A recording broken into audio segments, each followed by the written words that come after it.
Most people who join fitness programs dream of achieving flat, hollowed out abs, and they do a lot of crunches in the hope that they would achieve this. Do they? Nope. And the greater danger here is that in their single-minded focus on their ab routine, they're moving further and further away from the core issue. It's important that we differentiate between the abs and the core of the body. And believe it or not, they are different and they are not interchangeable. Let's take a closer look at the human anatomy. The abdominal group of muscles basically consists of 4 large muscles. The rectus abdominis is a sheath-like long muscle that is responsible for the forward bending movement, like the crunch. It's imprinted with 3 tendinous inscriptions, and when developed, this gives the six-pack look.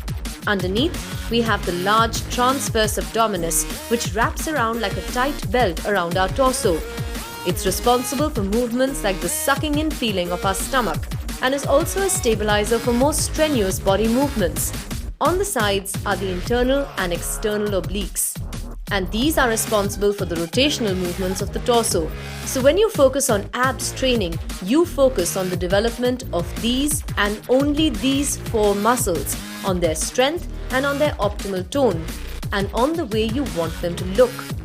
But what you forget is that these muscles are only a small part of the much larger and much more important system of the core of your body, whose main function is to stabilize your torso, maintain good posture, and be strong enough to support all that extra load that we place on it, from the load of your own body when jumping to lifting external weights when training.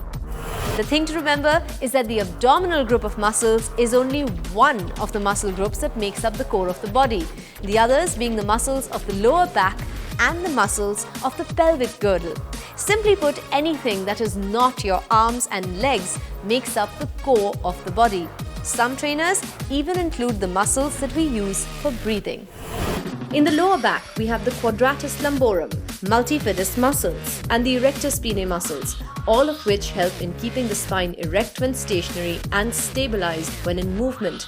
Training these muscles to be strong enough to be able to perform at their best should definitely make itself top priority as far as your gym wish list goes, because these will keep your spine in its right position and thus keep it healthy, strong, and pain-free. When training the core, what we want to achieve is not simple abdominal hollowing. What we want is good posture to correct any postural imbalances we may have regarding excessive curving of the lower spine or a protruding belly.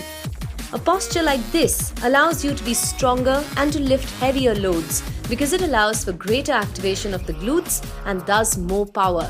It also significantly reduces your risk of injury. So how do you know if your core is strong enough? Try the leg lowering test. If your legs can reach a 10-degree angle to the floor in 10 seconds without any rounding in the lower back, then you do have a strong core. If there is any rounding at all, then you need to start with these core exercises now. Try Kegels, the tightening of the muscles of the pelvic floor. You can also progress to glute push-ups, which work on the glutes and also engage the erector spinae, transverse abdominis, and the pelvic floor muscles. Power step-ups primarily target the quadriceps, but it is the core muscles that are bearing the load in this movement.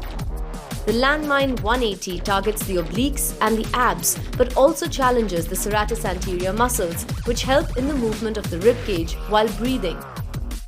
The wall plank targets the transverse abdominis, and the core is forced to squeeze and stabilize to hold this defying gravity position.